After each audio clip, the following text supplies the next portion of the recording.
খবর দেয়। এই হলো ডেডলাইন কমিউনিকেশনস প্রাইভেট লিমিটেড। আপনারা দেখছেন এক্সপ্রেস নিউজ, খবর নেয়, খবর দেয়।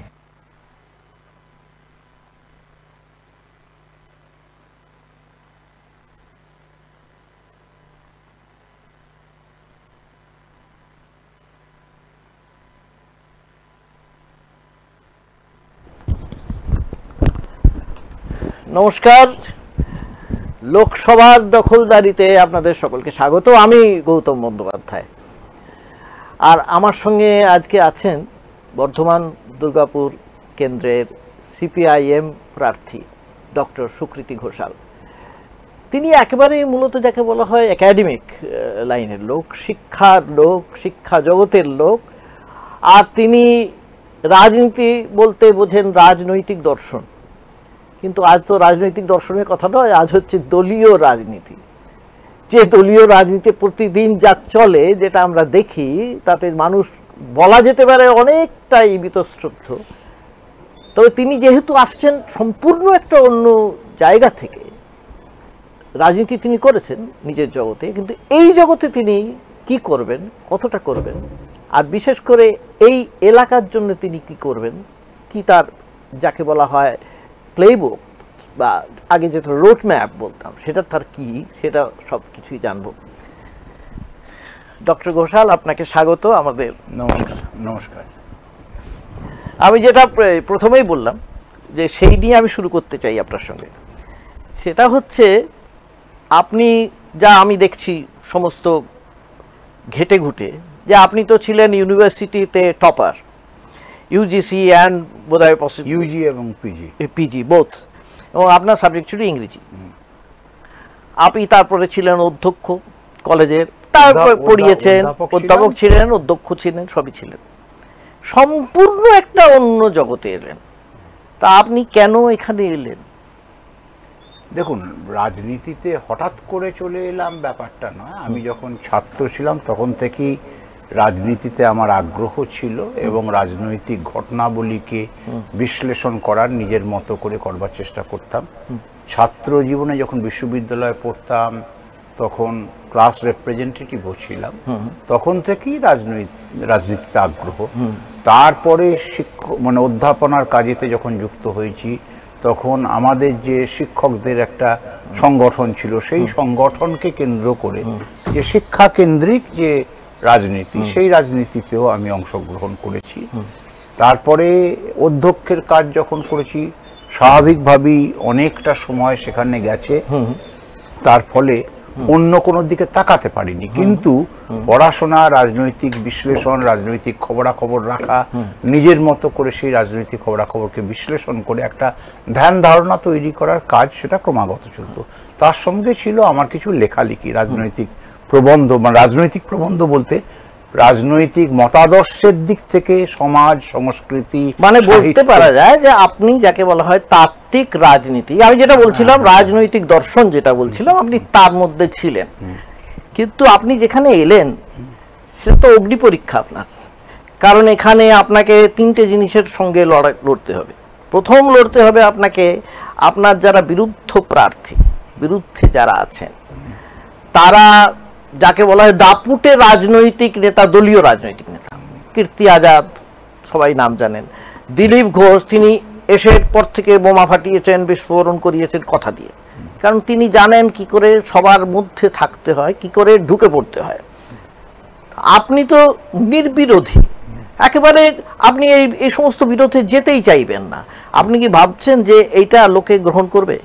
দেখুন, বিরোধী মানে নির্বিরোধী মানে কি, আমি আমার মতাদর্শকে আপনার যে সেটাকে তার পক্ষে যুক্তি সাজানো, সেটাকে মানুষের কাছে গ্রহণযোগ্য করা, মানুষের কাছে সেটাকে তুলে ধরার মতো ভাষা, এবং হচ্ছে যে সেটা আমার রক্ত আছে। আচ্ছা, সেটা নিয়ে, সেটাই আমার সম্পদ, এবং আমার সম্পদ, সেটাই ইউএসপি আপনার। সেইটাই ইউএসপি। কেন ইউএসপি কি করে বুঝলে? আজকে যা চলছে চারদিকে আমরা তো দেখতেই পাচ্ছি প্রতিদিন, কারণ আপনাকে এখন মিডিয়ার সঙ্গে লড়াই করতে হয়। আচ্ছা, মিডিয়া আপনাকে মানে যাকে বলে নেবে কিনা, আপনার সামনে ক্যামেরা ধরবে কিনা, আপনি সেটা বলতে চাইবেন কিনা, একটা সময় বামপন্থী বলে বলছি না, আমি সিপিআইএম দের বলছি, সিপিআইএম নেতাদের আমি তো বহু ছোট থেকে করছি জানেন, মানে সেই যখন সৈফুদ্দিন আসেনি বা বাইরে বেরোননি তখন সিপিএম এর কাটোয়ায় আমি তখনও ওনার সঙ্গে কথা বলতে গেছি, তারা বলেছেন আমরা কথা বলি না। তো এখন তো আপনাদের সম্পূর্ণ পাল্টাতে হচ্ছে, আপনি কি সেই আগেকার মতনই থাকবেন নাকি সম্পূর্ণ পাল্টাবেন নিজেকে? না, সম্পূর্ণ পাল্টানো মানে সময়ের সঙ্গে তো সবকিছু নিজেকে পাল্টাতে হয়। যেমন ধরুন মিডিয়া এখন একটা বৃহৎ এলাকা জুড়ে রয়েছে, একদম মানুষের ড্রয়িং রুমে পৌঁছে যাচ্ছে, তাই মিডিয়াতে ভিজিবিলিটি সেটা তো আমরা চাইবই, এবং তার জন্যই আপনারা আমন্ত্রণ জানিয়েছেন এই সাক্ষাৎকারেতে বসেছি, যাতে আপনারা আমাকে প্রশ্ন করলে আমি যেটা বাড়ি বাড়ি গিয়ে যে কথা মানুষের সামনে তুলে ধরতে পারবো না, সেটা আপনাদের এই চ্যানেলের মাধ্যমেতে কথা বলে আমি মানুষের কাছে পৌঁছতে পারবো। মিডিয়া অবশ্য তাদের কিছু বাধ্যবাধকতা থাকে, সব সময় সকলকে প্রাধান্য দিতে চায় না, কিছুটা ইনভিজিবল করার একটা প্রক্রিয়াও চলে, সেটা তাদের নিজস্ব কনসেপশনের উপর ভিত্তি করে, কিছুটা হচ্ছে তাদের যে মিডিয়া হাউসকে যে কর্পোরেট হাউস কন্ট্রোল করে তাদের পলিসি অনুযায়ী। কিন্তু তারই মধ্যে থেকে আমি মনে করি যতটুকু স্পেস তৈরি করা যায় তার সদ্ব্যবহার করবার চেষ্টা আমি করবো। তো এখন দেখুন, এইটার জন্য সবচেয়ে বড় স্পেস তো এখন হচ্ছে অনলাইন। আপনি তো অনলাইনে প্রায় অদৃশ্য, আপনার যে আমি দেখতে পাচ্ছি, মানে আপনার দেখুন, আপনার আগের বারে যে আভাস রায়চৌধুরী দাঁড়িয়েছিলেন, আমি তার যা ফলোয়ার দেখছি, আপনার তো আমি তো দেখলাম টুইটারে আপনি প্রায় নেই, আপনি 3খানা টুইট আছে, একটাই তার মধ্যে বুঝতে পারলাম আপনি খুব মাতৃভক্ত, এইটুকু বুঝেছি আমি, দেখে যা বুঝেছি। তারপরে আপনার আর কোনো পোস্ট নেই, এমনকি ফেসবুকেও তাই। টুইটার এন্ড ফেসবুক আপনি বলবেন, টুইটার এন্ড ফেসবুকে সবাই কিন্তু আছে, এমনকি সুজন চক্রবর্তী, সৃজন ভট্টাচার্য, সবাই ধুমধুমার ভাবে চলছে, কেন আপনি নেই সেখানে? দেখুন, আমি যে সোশ্যাল মিডিয়া টুইটার ফেসবুক এতে নেই বললে ভুল হবে, কিন্তু আমি এগুলোকে রোজ ব্যবহার করবার মতো সময় ফুরসত করতে পারি না। আমি একটু পড়াশোনা করতে ভালোবাসি, পড়াশোনা করি, এই যে নির্বাচনী প্রচারের সময় তো অনেক বই জমে গেছে, সেই বইগুলো হয়তো পড়া হয়নি সেটা, কিন্তু আমি একা প্রচার করব এমন তো নয়, আমাদের সোশ্যাল মিডিয়া গ্রুপ আছে, আমার প্রচুর ছাত্র ছাত্রী আছে, তারা দিনরাত হচ্ছে যে এই ফেসবুক করছে, তারা আমার কথা ধরে তুলছে, সেটাও তো তাদের মাধ্যমে। কিন্তু আপনার নিজস্ব ফেসবুক, আমি আপনাকে বলছি ফেসবুক হ্যান্ডেলে বা টুইটার হ্যান্ডেলে সেগুলো কেন নেই? না থাকাটা কিন্তু একটা বাজে, একটা নেগেটিভ একটা প্রচার হয়। কেননা দেখুন, আমি বলছি আপনাকে, আমি যেটা বলছি, সৃজন ভট্টাচার্য আপনি যদি খোলেন, যা ইয়াং ছেলে, যাদের বলি, আপনি সায়নের কথা যদি দেখেন, প্রতিদিন কিছু না কিছু বলছে কিংবা করছে, বা অন্য কারুর, এমনকি ডক্টর সুজন চক্রবর্তীরও তাই। তো সেটা আপনার কেন আপনি করছেন না, মানে করছেন না মানে আমি আপনাকে বলছি আপনি কেন বলছি যে আপনার অনলাইন প্রেজেন্সটা, যেখানে মোহাম্মদ সেলিম বলছেন যে অধীরের সঙ্গে সেলিমের, নিজেই বলছেন ফোনেই তো হয়ে যায় আজকাল, অনলাইনেই তো সব হয়ে যায়, সেখানে অনলাইন তো আপনার সবচেয়ে ভীষণ ইম্পর্টেন্ট জায়গা একটা। না দেখুন, আপনার অনলাইন মানে হোয়াটসঅ্যাপের ব্যবহার আমি করি, আচ্ছা, ফেসবুক এবং টুইটার তো খুব কমই করি, কিন্তু যে কোনো আপনার যে বিষয়গুলোকে আমার মনে হয়েছে যে আমার জনসমক্ষে একটু তুলে ধরা দরকার, মানে আমার নিজস্ব ভাবনা থেকে, যেটা অলরেডি অন্যরা করেছে ওই কপি পেস্ট, সেটা আমি খুব বেশি পছন্দ করি না।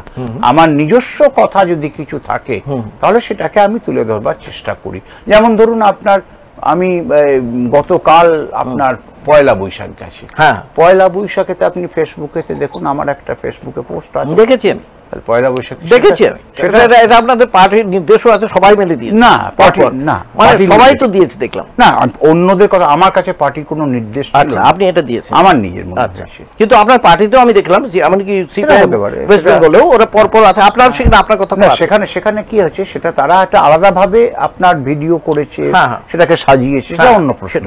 কিন্তু আমি ফেসবুকেতে নিজস্ব ওয়ালে পোস্ট করে আমার নিজের কথাটা, সেটা কিন্তু নিছক একটা শুভেচ্ছা বার্তা নয়, সেখানে দেখবেন তার একটা রাজনৈতিক একটা কথা আছে, তার দি ম্যাট্রিক্স অফ দা, মানে message that I posted on my Facebook wall.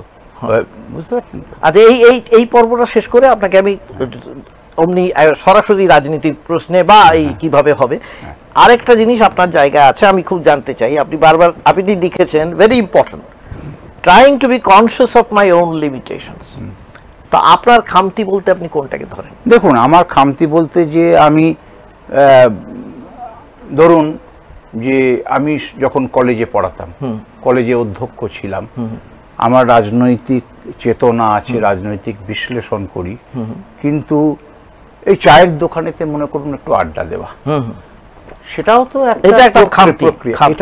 Exactly সেটাই তো আমি বলতে চাইছি, অনলাইনে না প্রেজেন্ট না থাকে না, একটা খামতি আপনার। এটা কি আপনি স্বীকার করেন না করেন? না না, স্বীকার করা মানে কি, যেটা দেখুন সবটা মিলিয়ে মানুষ, একটা মানুষের একটা দিকে ঝোঁক থাকতে পারে, কেউ হয়তো ওটাতে বেশি স্বচ্ছন্দ বোধ করতে পারে, কেউ এটা স্বচ্ছন্দ বোধ না করতে পারে। এটা আমার মানে কি বলি যে ক্ষমার অযোগ্য ত্রুটি বলে আমি মনে করি না। আমি দেখতে পাচ্ছি যে 2019-এর আপনি যদি দেখি, দেখুন তখন আলুওয়ালিয়া পেয়েছেন 5,98,000 ভোট, আর মমতাজ পেয়েছিলেন 5,95,000, আর আভাস রায়চৌধুরী পেয়েছেন 1,81,000। কিন্তু এই বিধানসভা যেটার পরপর যদি দেখি, তাতে কিন্তু প্রায় 95,000 ভোটে যদি বিধানসভার 7টা কেন্দ্র ধরি, তাহলে কিন্তু তৃণমূল এগিয়ে আছে আর বিজেপি পিছিয়ে আছে। কিন্তু সিপিএম এর আমি দেখলাম প্রায় 1,27,000 মতো ভোট আছে, মানে কাছাকাছি। আপনি কি এটাকে ক্রস করবেন, সারপ্রাইজ করবেন, না আপনি কি মনে হয় একই জায়গা থাকবে নাকি কমে যাবে? কি না না, এক জায়গা তো থাকবোই না, এগিয়ে যাব, এবং প্রকৃত ত্রিমুখী লড়াই হলে আমরা জয়ের কাছাকাছি তো থাকবো, এটি আশা করি। সেই জন্যই আমাদের যারা রাজনৈতিক কর্মী তারা বিভিন্ন জায়গাতে জনসংযোগের মাধ্যমেতে যেটা করতে পারছেন, বিশেষ করে মানুষ তো কারুর কোনো ভোটার তো কারুর কেনা ভোটার নয়, সব ভোটারই তারা নিজেদের অভিজ্ঞতার ভিত্তিতে তারা মতদান করেন। এবং অভিজ্ঞতার ভিত্তি যদি আমরা বলি, এই বিজেপি সম্পর্কে এবং হচ্ছে যে তৃণমূল, আমি দলের নাম করে বলছি, ব্যক্তির নাম করে নয়, তাদের সম্পর্কে মানুষের মোহভঙ্গ হয়েছে। কারণ মানুষ যে ন্যায় বিচার মানে প্রত্যাশা করে তাদেরকে ইয়ে করেছিল, ধরুন আপনার যে বিজেপির জয়লাভ করাটা, তার অধিকাংশটাই দেখুন যে তৃণমূলের প্রতি একটা ক্ষোভ থেকেই তারা কিন্তু মনে করেছিল যে আমাদেরকে তখন হচ্ছে নির্ভরযোগ্য বিকল্প সেই অবস্থাতে তারা মনে করেনি। তারা সেই কারণে বিজেপিকে নির্ভরযোগ্য বিকল্প মনে করে ভোট দিয়েছে। কিন্তু তারা এখনো যে বিজেপিকে নির্ভরযোগ্য বিকল্প মনে করে, এই ভাবনাটা মানে মানুষের অভিজ্ঞতাকে ছোট করে দেখা। তো এটা আপনার কেন মনে হয়? আমি যদি একেবারে এটা লিমিট করি, যে দুর্গাপুরের, বর্ধমান দুর্গাপুরে আপনার দুটো জায়গা এখানে, একটা হচ্ছে ইন্ডাস্ট্রিয়াল বেল্ট, একটা হচ্ছে এগ্রিকালচারাল বেল্ট, দুটোই আছে আপনার মধ্যে। এই দুটো জায়গাতেই একটা সময় সিপিআইএম এর মানে বিশেষ করে তাদের যে সংগঠনগুলো, কৃষক সংগঠন বলি, শ্রমিক সংগঠন, তাদের একটা ভীষণ রকমের মানে জোরদার একটা ইয়ে ছিল। কিন্তু তারা কেউ নির্বাচনী ময়দানে নেই। আপনি সম্পূর্ণ অন্য জগতের লোক এসে এখানে এসেছেন, ঠিক আছে।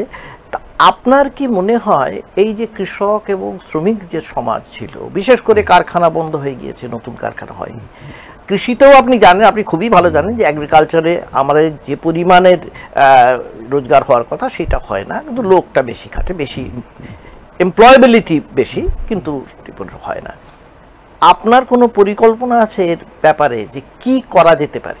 দেখুন, আমার পরিকল্পনা মানে আগে আমি বলি যে সম্পূর্ণ অন্য জগতের লোক বললে বোধহয় এটা একটু ভুল হচ্ছে। কারণ আমি তো বললাম যে আমার রাজনৈতিক বামপন্থী রাজনৈতিক আগ্রহ ছিল, সচেতন ছিলাম, অন্য হয়তো মানে অধ্যাপক আন্দোলনের সঙ্গে যুক্ত ছিলাম। এখন হচ্ছে যে এই যে সংসদীয় নির্বাচনী রাজনীতিতে আমাকে আসতে হচ্ছে। এটা একটা দলীয় দায়িত্ব, দল লড়ছে, দলের বিকল্প রাজনৈতিক মতাদর্শ আছে, সেই মতাদর্শতে দল কাউকে প্রার্থী করে। আমাকে এক্ষেত্রেতে সামনে থেকে একজন সৈনিকের যে ভূমিকা, যুদ্ধক্ষেত্রেতে লড়াইয়েতে সৈনিকই তো শুধু যুদ্ধটা করে না, পুরো পরিকল্পনাটা করে যারা কমান্ডার, আর্মি যারা হচ্ছে জেনারেল, তারা করে। একজনকে সামনে থেকে লড়তে হয়। জেনারেলটা তো এমন সৈনিক বেছেছেন যে যাকে দিয়ে যুদ্ধটা হবে, তবেই তো আপনাকে বেছেছেন। আপনার জায়গা তো টপ ডিকেট হারিকে বাছেননি, আপনাকে বেছেছেন। আমি সেটা বলি। তাহলে হচ্ছে কি, প্রথম কথা হচ্ছে যে দল অর্পিত একটা দায়িত্ব, সে দায়িত্ব আমি পালন করব। দ্বিতীয় কথা হচ্ছে যে আমার পার্টির বিকল্প কর্মসূচি আছে যেটা মানুষের কাছে গ্রহণযোগ্য। যেমন ধরুন আমাদের কর্মসূচি একটা যে স্বামীনাথন কমিশনের যে ইয়েটা, সেটা সুপারিশটা, সেটা হচ্ছে আইনে পরিণত করা, যে কৃষিতে যা খরচ হচ্ছে তার থেকে আরো 50% বেশি আপনার, যাতে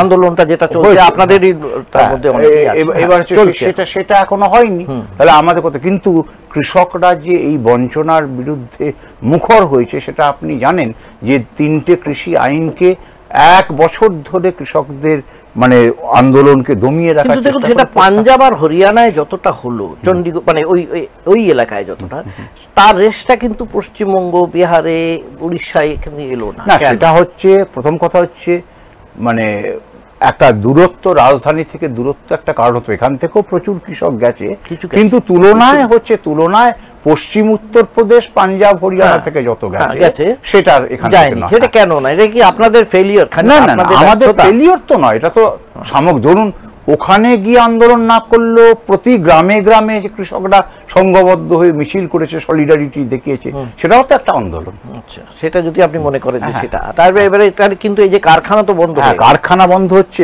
আপনাদের সময় থেকে শুরু হয়েছে না? সে তো শুনুন, কারখানা বন্ধ হওয়ার আমাদের সময়তে আপনারা মনে রাখবেন যে যেটা ইউপিএ 1 গভর্নমেন্টের সময়তে যেটা কথা বলা হয়েছিল, লাভজনক কারখানাকে বন্ধ করে দেওয়া যাবে, এটা একটা ছিল।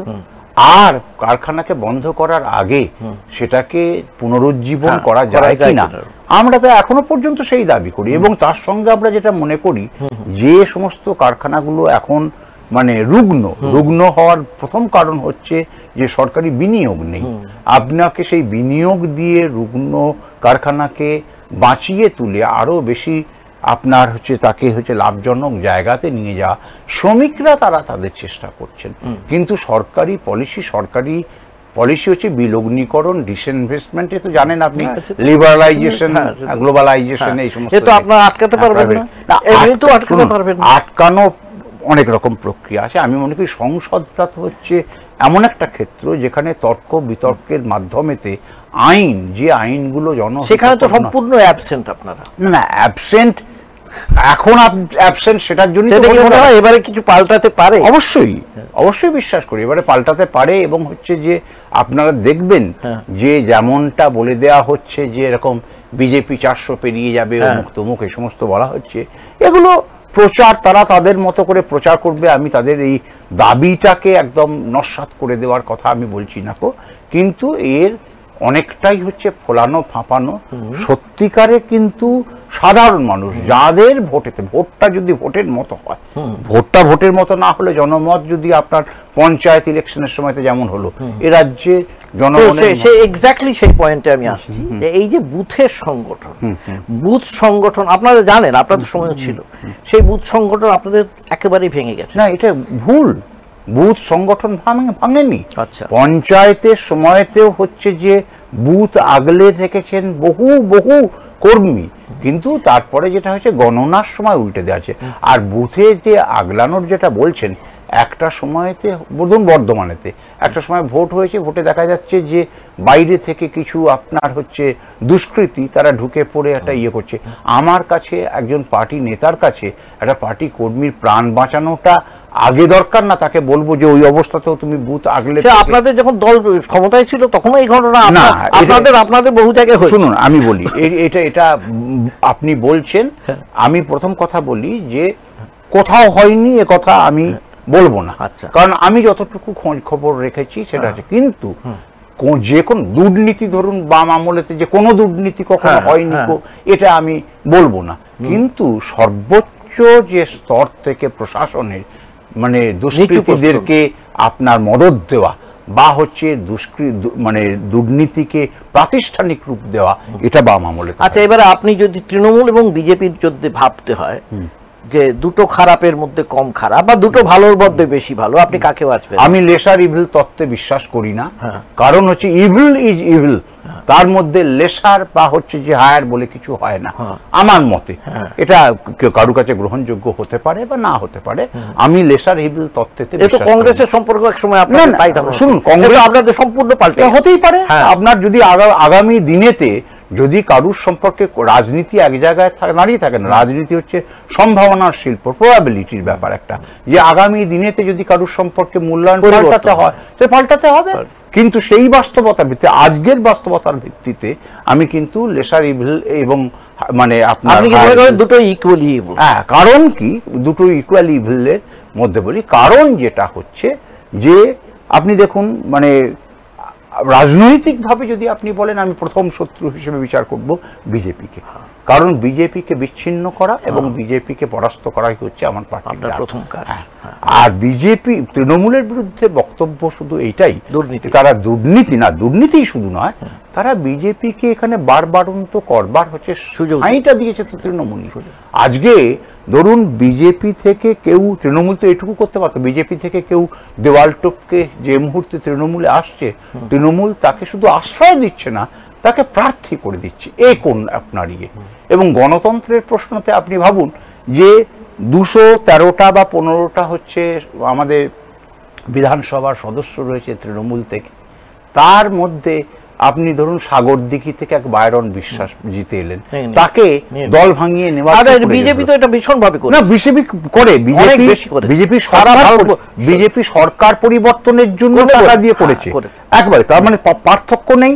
বিজেপি সরকার পরিবর্তনে করেছে, মমতা ব্যানার্জি সরকার তো পড়ে যাচ্ছিল না, তাহলে একটা মানে ইয়েকে বিধানসভার যে সদস্য তাকে ভাঙিয়ে নেবার কি প্রয়োজন ছিল? কিন্তু ভেঙে গেল, সেই ভেঙে গেল, তার মানে হচ্ছে এমন একটা জায়গায় আমরা পৌঁছেছি যে ক্ষমতার লোভের কাছে সবাই পরাস্ত হচ্ছে।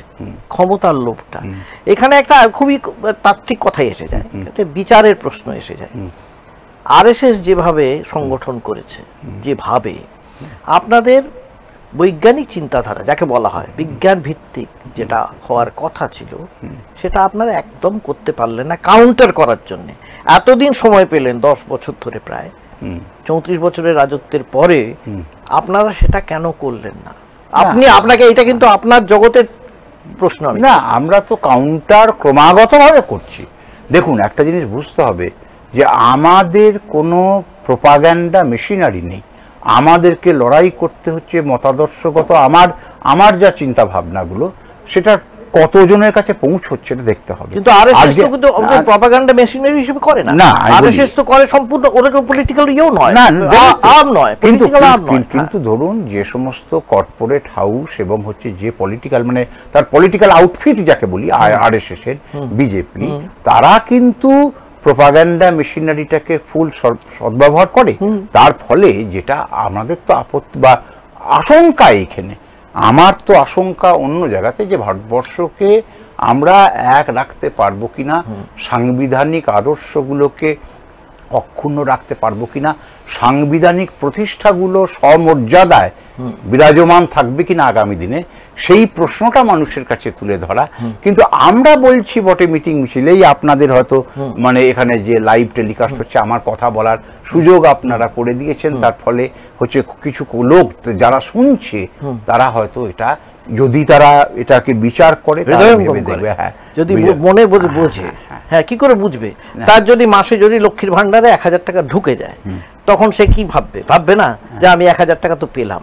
সে যদি স্বাস্থ্যসাথী পায়, বা না স্বাস্থ্যসাথীও বাদ দিই, কন্যাশ্রী পায়, সে যদি যুবশ্রী পায়, টাকা তো মানে, তো সেটা তো ন্যাচারালি পাচ্ছে। অবশ্যই। তো আপনারা বলেছেন লক্ষ্মীর ভান্ডার আপনারা বন্ধ করবেন না কোনোদিন, এটা বলেছেন। আপনারা বলেছেন, এইটা কিন্তু আমাদের পরিষ্কার ইয়ে, আমরা কোনোদিন এটা বন্ধ করব বলিনি। আমি বলি এবার আপনাকে, যে বাম আমলেতে কি বার্ধক্য ভাতা বা বিধবা ভাতা ছিল না? ভাতা তো বেকার ভাতাও ছিল। তার ভাতা মানে কি, একটা মানুষের তার আমি যে সামাজিক স্তরেতে তাকে তুলে নিয়ে আসার উচিত ছিল সেটা তুলে আনতে এখনো পারিনি।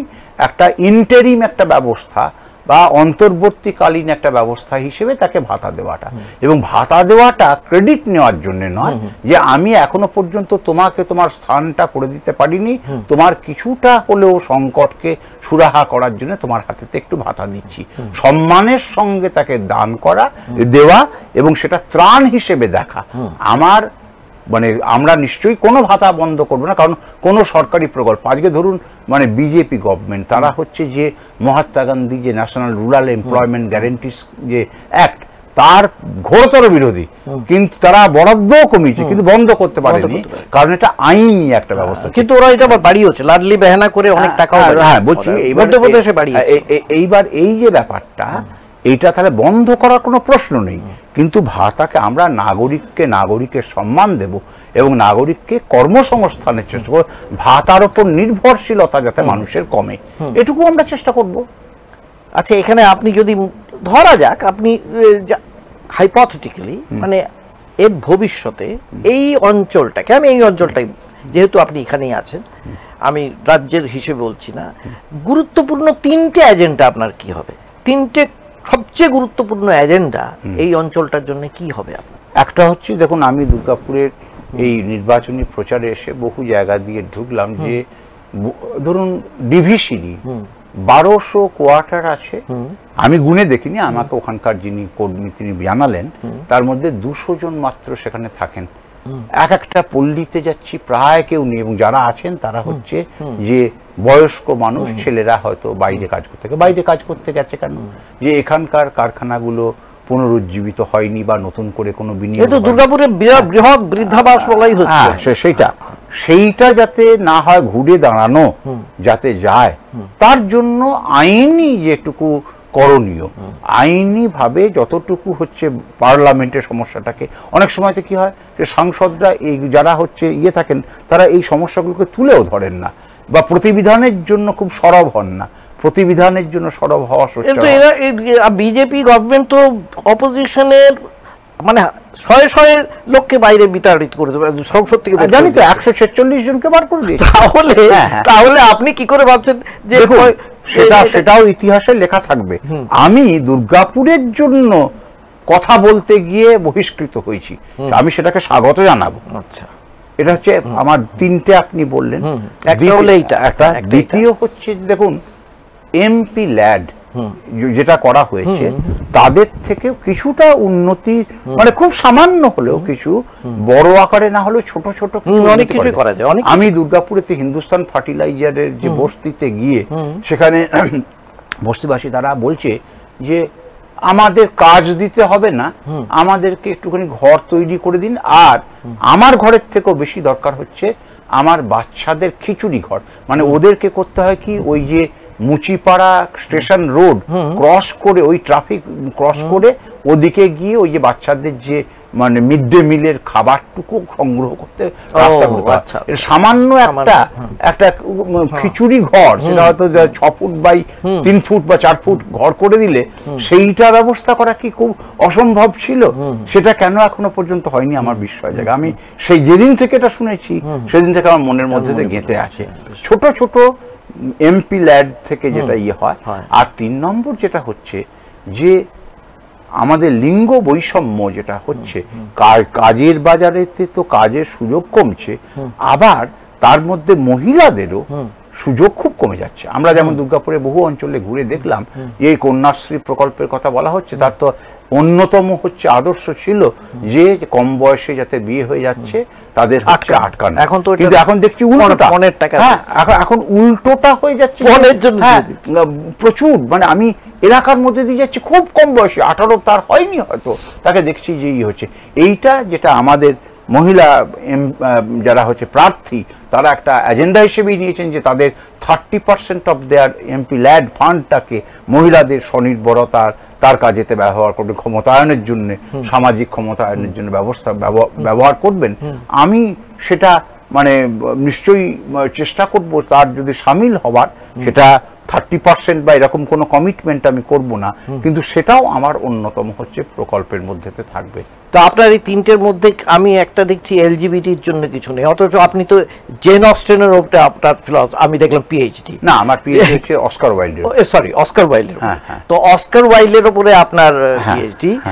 আমি ন্যাচারালি এই এলজিবিটির উপরে আমি ভেবেছিলাম তিনটের মধ্যে একটা থাকবে, কারণ বিশেষ করে আপনি মহিলাদের জন্য অনেকে বলছে আজকাল, অনেকেই যারা এলজিবিটি আছেন তারা তো ভয়ে এখনো পর্যন্ত প্রকাশই করতে পারে না। না, সেটা ঠিক আছে। আমাদের দেখবেন যদি আমাদের মানে সিপিআইএম এর যে আপনার ইয়ে করেন নির্বাচনী যে ইশতেহার যেটা হচ্ছে সেটা নিয়ে যদি আপনি দেখেন সেখানেতে কিন্তু এলজিবিটির কথা, এমনকি মহিলারা যারা বলেছেন তারা বলেছেন তারা আমাদের কাছে মানে সেকেন্ডারি নন, তাদের যে মর্যাদার সঙ্গেই তারা সমাজেতে, যাতে সমাজ মানে তো সকলকে নিয়ে সমাজ, তাহলে বলতে গেলে আলাদা আলাদা করে আপনার শিশুর জন্য করবো এই জন্য করে বলতে না। আসলে এই হচ্ছে কি আমি বলছি, কালকে দেখছেন এতে সুজন চক্রবর্তী একটা ইয়ে দিয়েছেন আপনাদের ওখানে, খুব ইন্টারেস্টিং।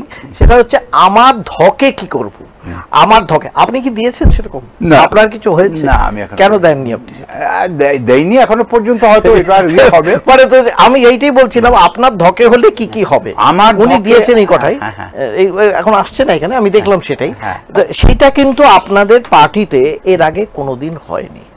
আপনাদের যে ইন্ডিভিজুয়ালি আপনারা অনেক কিছু করতে পারেন বলে আপনার পার্টি, সিপিআইএম পার্টি, কোনোদিন এর আগে আমি দেখিনি। সবসময় বলা তো দল যা করবে তাই করবে, কিন্তু আপনার তো একটা ব্যক্তিগত মানে যাকে বলে স্বাতন্ত্র্য আছে না। আমি দেখুন, একটা জিনিস হচ্ছে পার্টি তো একটা, আমি যেমন বললাম যে আমি একটা মানে ওই ফার্টিলাইজারের উল্টো দিকের বস্তিতে গিয়ে সমস্যাটা বললেন, আমি একটা সমস্যা সম্পর্কে ওয়াকিবহাল, কিন্তু গোটা যে 7টা বিধানসভা এলাকাতে কোন জায়গায় কি সমস্যা আছে সবটা হয়তো আমার কাছে পৌঁছয়নি। পার্টির কাছে কিন্তু সবটা পৌঁছবে।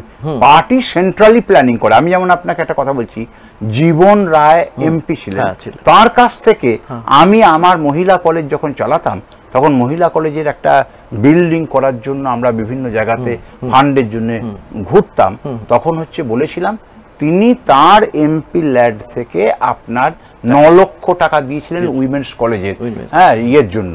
তো আমি সেটা পেয়েছিলাম, উপকৃত। এখন তার সঙ্গে ব্যক্তিগতভাবে আমি পরিচিত নই, কিন্তু পার্টিগতভাবে আমার কলেজের যে প্রয়োজনটা রয়েছে সেটা তার কাছে পৌঁছেছে এবং পার্টি সেই ডিস্ট্রিবিউশনটা করেছে। সেই কারণেই ইন্ডিভিজুয়ালিস্টিক না হয়ে কালেকটিভ সিদ্ধান্তের উপর নির্ভর হওয়াটা ভালো আমি মনে করি। কিন্তু ইন্ডিভিজুয়াল যারা মনে করুন ইন্ডিপেন্ডেন্স, কারণ আপনি যেভাবে ভাববেন আরেকজন সেভাবে নাও ভাবতে পারে। আপনার এলাকা নিয়ে আপনি যতটা ভাববেন অন্যরা কেউ নাও ভাবতে না। আমার কাজ হচ্ছে যে আমার যারা কালেকটিভ ডিসিশনের জন্য আমি নিজে যেটাকে অভিজ্ঞতা দিয়ে সঞ্চয় করেছি সেটা সেখানে রাখা। তারা সকলে আলোচনা করবেন, তারা সকলেই খুব রেশনাল ব্যক্তি এবং ইম্পার্শিয়ালি তারা সিদ্ধান্ত নিতে সক্ষম। আমি যদি সেটা গুরুত্ব বেশি বুঝি, আমি আরো যুক্তি দিয়ে সেটাকে প্রতিষ্ঠা করবার চেষ্টা করব।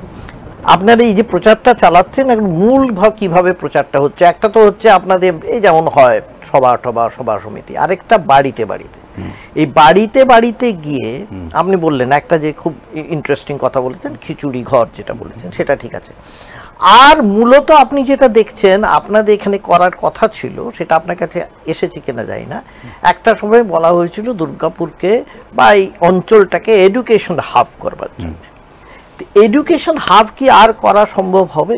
দেখুন, এডুকেশন হাব অলরেডি যেগুলো আছে, আমি যতটুকু খবর পেয়েছি, এখন তো ধরুন এই অঞ্চলে কাজকর্মের জন্য আমি অল্প কদিনই অভিজ্ঞতা অঞ্চল করেছি। আমি যেটা ইন্ডাস্ট্রিগুলো যেহেতু আপনার ক্রমশ কিছু 13টা, যেমন ধরুন শিল্প তালুকে 13টা কারখানা বন্ধ হয়ে গেছে, এটা শুনছি।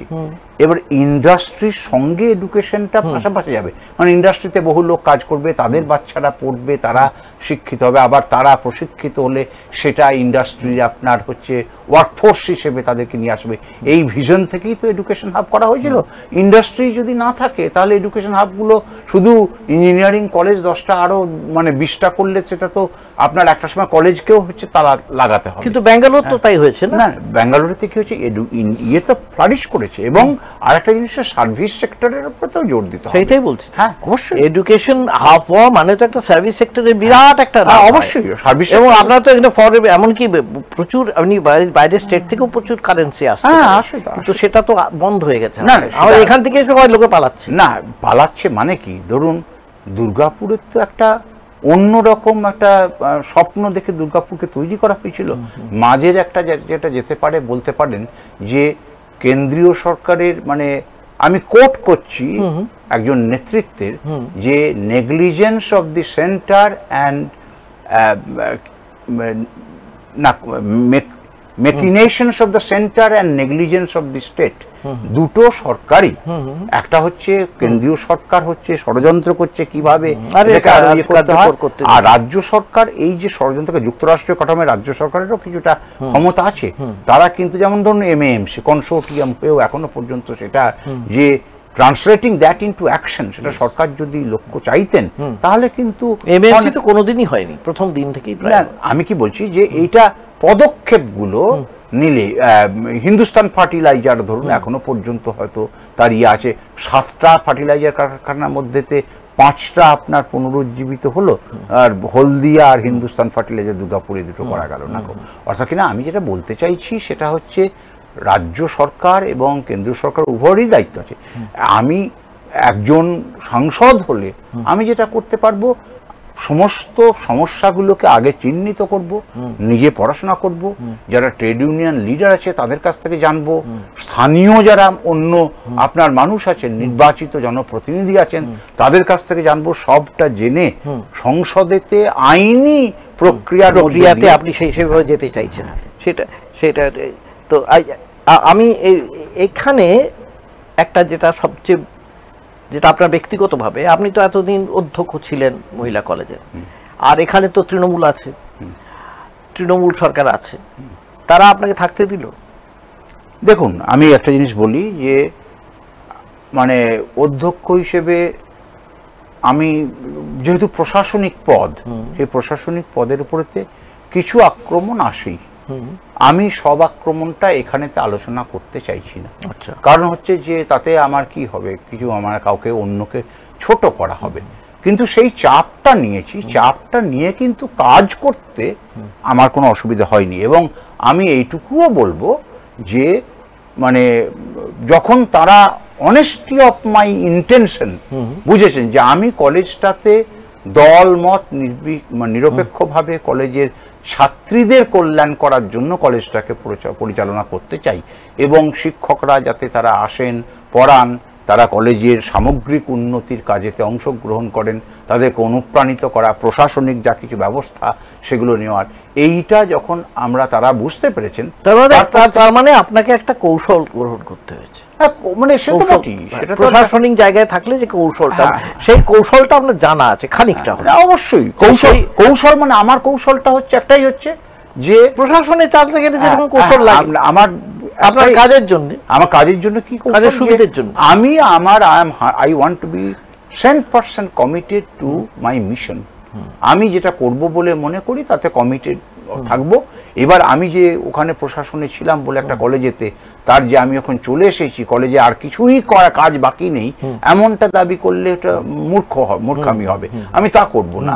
কিন্তু আমার অন্তর্পক্ষে অনেকটা যেগুলো হয়তো অ্যাটেনশন দরকার ছিল, মানে ইমিডিয়েট অ্যাটেনশন, সেগুলো দিয়েছি।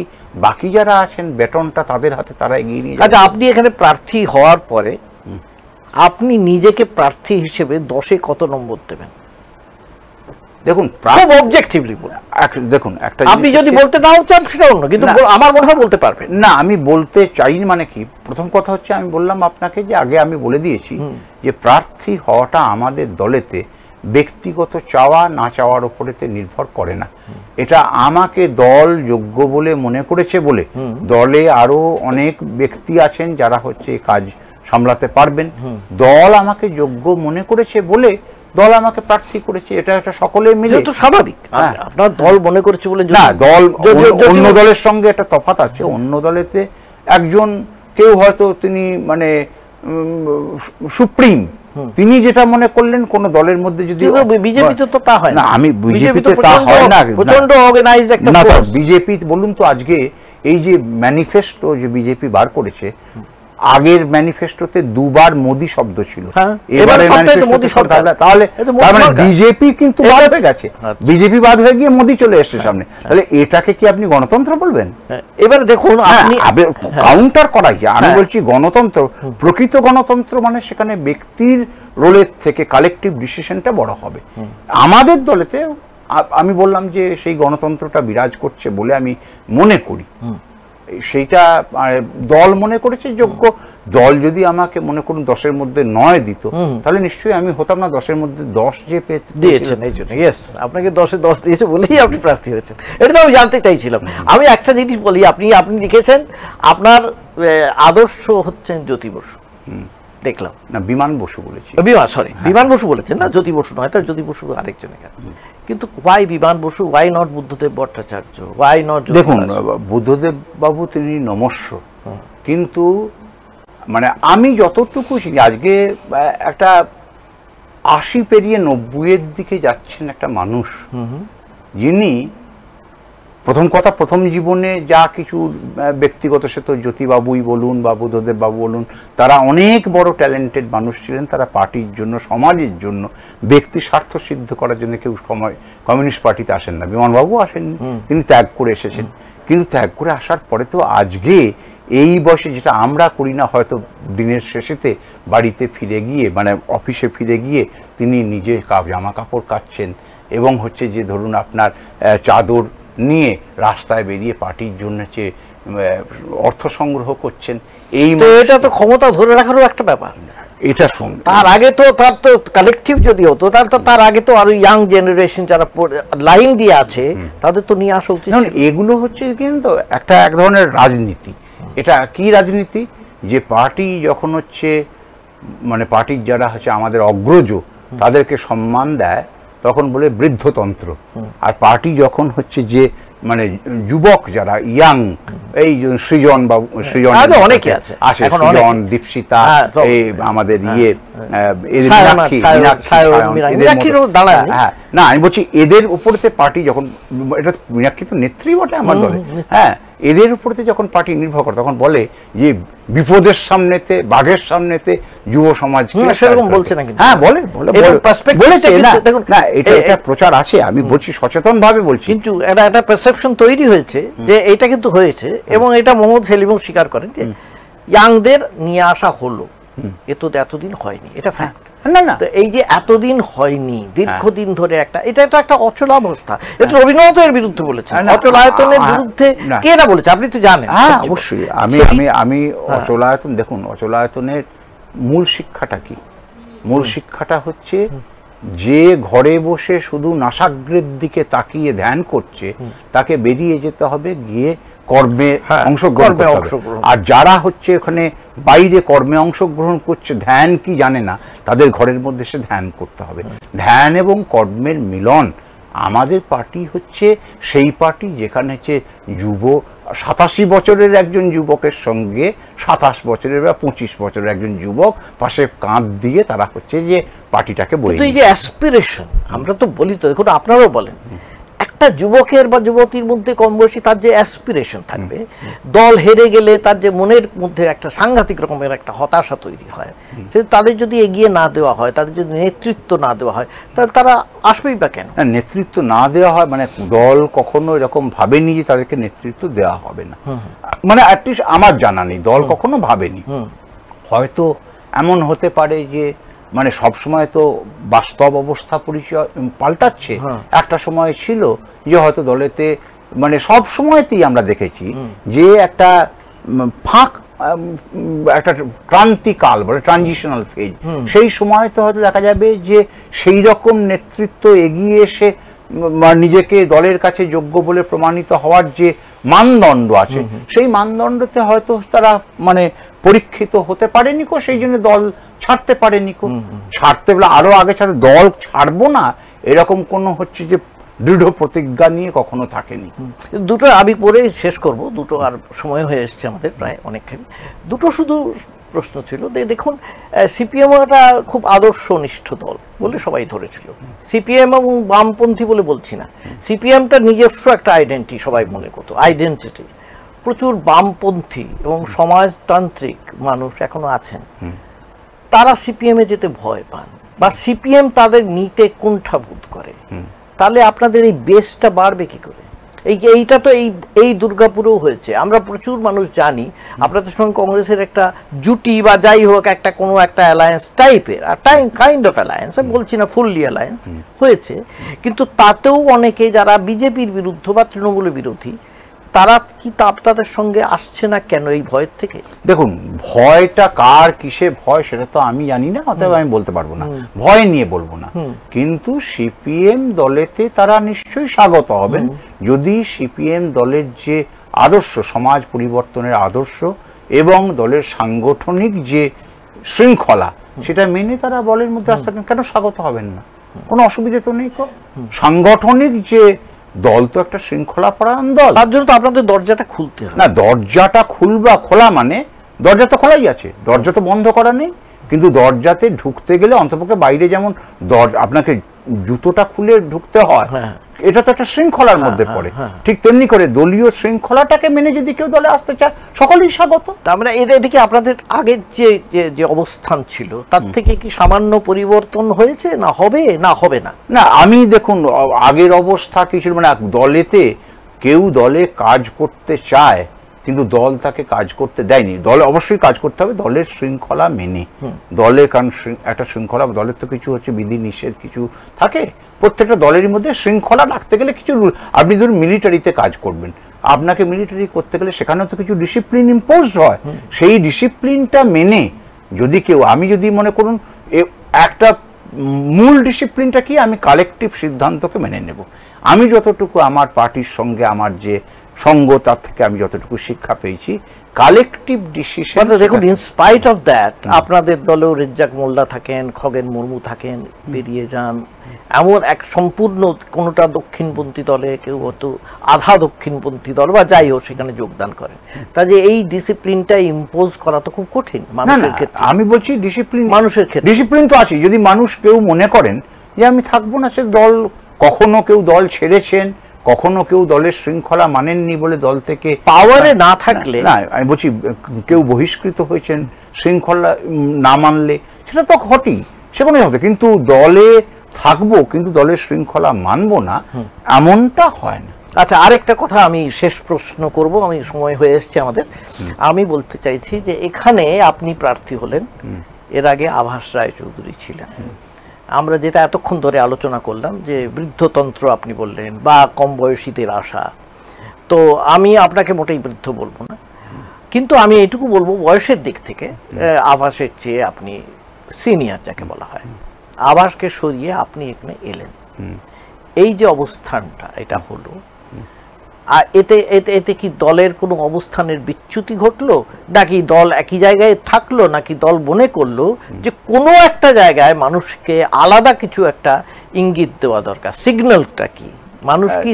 দেখুন, আমি বলছি দল কি মানে আলোচনা করে কিসের ভিত্তিতেই সিদ্ধান্ত নিয়েছে সেটা দল ব্যাখ্যা করতে পারবে, কারণ আমি সেই I was not taken into confidence, সেই আলোচনার মধ্যেতে আমি ছিলাম না।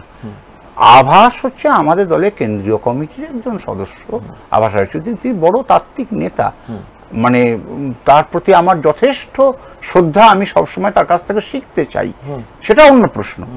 এবার হচ্ছে প্রার্থী কে কোথা, হয়তো দল আভাস রায়চৌধুরী তার যে সাংগঠনিক দক্ষতা, তার যে তাত্ত্বিক যেভাবে যে দলকে সমৃদ্ধ করার ক্ষমতা, সেইটাকে বেশি ব্যবহার করতে চায় দল, সেই জন্য দল তাকে মনে করেছে তাকে অন্য দায়িত্ব দেবে। কাকে কোন দায়িত্ব দেবে? আমি একটা সেনাবাহিনীতে কাজ করছি, আমাকে জল বাওয়ার দায়িত্ব দেবে, নাকি আমাকে হচ্ছে যে মানে কি বলে রাস্তা পরিষ্কারের দায়িত্ব দেবে, কি আমাকে গুলি চালানোর দায়িত্ব দেবে, এটা কমান্ডার ঠিক করবে। তো এই একটা জিনিস বলি শুধু আপনাকে, যে আপনি যেখানে ছিলেন সেখানে বোধহয় এত কথা বলতে হতো না আপনাকে রাজনীতি নিয়ে, বা রাজনীতি বা দলীয় রাজনীতি নিয়ে, না এখন সেটা ভীষণভাবে বলতে হচ্ছে। সেটা বলতে আপনার অস্বস্তি হচ্ছে না? আমি অস্বস্তি মানে কি, আমি রাজনীতি বললাম, আমি রাজনীতি সচেতন চিরকাল, এবং আমি রাজনীতি নিয়ে লেখালেখি করতাম। এখন লেখালেখির জায়গাতে মুখের কথাতে বলছি, এই তফাৎ। তবে একটা জায়গাতে আমি খুব নিজের মনে করি যে আমি ভাষাটা যেন আমার হয় মার্জিত, আমি ব্যক্তি আক্রমণকে পরিহার করি, কারণ রাজনীতিকে আমি দেখতে চাই এমন একটা ক্ষেত্র হিসেবে যেখানে আইনকে ব্যবহার করা হচ্ছে সংখ্যাগরিষ্ঠ মানুষের জন্য, এবং প্রশাসন সংখ্যাগরিষ্ঠের মানুষের আইনসম্মতভাবে যতটুকু তাকে রিলিফ দেওয়া যায় এই সমাজেতে, সেইটুকু দেওয়ার ব্যাপারে। একটু শেষ যে প্রশ্নটা আছে সেটা একটু আপনি ভেবে দেখুন কি হবে। দিলীপ ঘোষ এবং কীর্তি আজাদ দুজন আপনার প্রতিপক্ষ, কিন্তু ব্যক্তিও তো আছে, ব্যক্তি ছাড়া তো হয় না, প্রার্থী শুধু তো দলের বললে হয় না। দিলীপ ঘোষকে আপনাকে যদি বর্ণনা করতে বলা হয় প্রার্থী হিসেবে একটা ছোট্ট সেন্টেন্সে, আর কীর্তি আজাদকে আপনি কি বলবেন দুজনকে?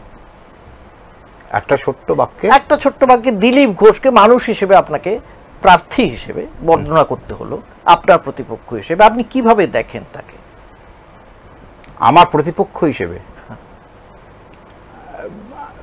যে মূল রাজনীতির কথা না বলে যিনি অন্য দিকে মানুষের মোড়কে ঘুরিয়ে দেওয়ার জন্য খুব দক্ষতার সঙ্গে সে কাজটা করেন, তিনি হচ্ছেন দিলীপ ঘোষ। বেশ। আর কীর্তি আজাদ?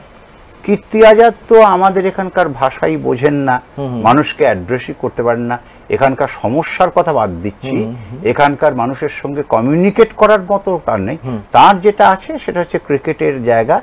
আমি সেটাকে এটাকে এখানে প্রার্থী হিসেবে তাকে কেন বিবেচনা করা হলো সেটা আমি জানি না, সেটা তার দল ব্যাখ্যা করতে পারবে। তিনি লড়বেন তার মতো করে, তার দল লড়বে, আমি লড়বো আমার দলের, আমার অজস্র যে হচ্ছে পার্টির কর্মী, তাদের জোরেতে আমরা লড়বার চেষ্টা করব। আপনাকে অনেক ধন্যবাদ। আপনার মনে হয় খুব একটা খারাপ লাগেনি আমাদের সঙ্গে এসে কথা বলতে? না। এতক্ষণ আমরা কথা বললাম বর্ধমান দুর্গাপুরের সিপিআইএম প্রার্থী ডক্টর সুকৃতি ঘোষাল। তিনি প্রথমেই যেটা বলেছিলাম, দলীয় রাজনীতিতে না থাকলেও আমি দেখছি বেশ কয়েকদিনের মধ্যেই তিনি যথেষ্ট দক্ষতার সঙ্গে সমস্ত প্রশ্নের উত্তর দিলেন। তবে তার মধ্যে কি, তার ভেতরে কি কোনো প্রশ্ন নেই? নিশ্চয় আছে, হয়তো সেগুলো আমরা জানতে পারবো এরপরে কি হয়, এরপরে তিনি কিভাবে এগোন, আমাদের নজর থাকবে। আপাতত এইটুকুই, আবার আপনাদের সঙ্গে দেখা হবে এই লোকসভার দখলদারিতে পর এপিসোডে।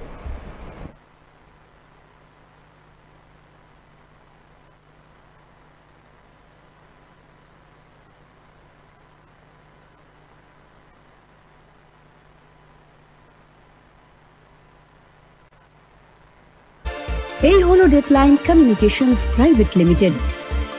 আপনারা দেখছেন এক্সপ্রেস নিউজ, খবর নেয়, খবর দেয়।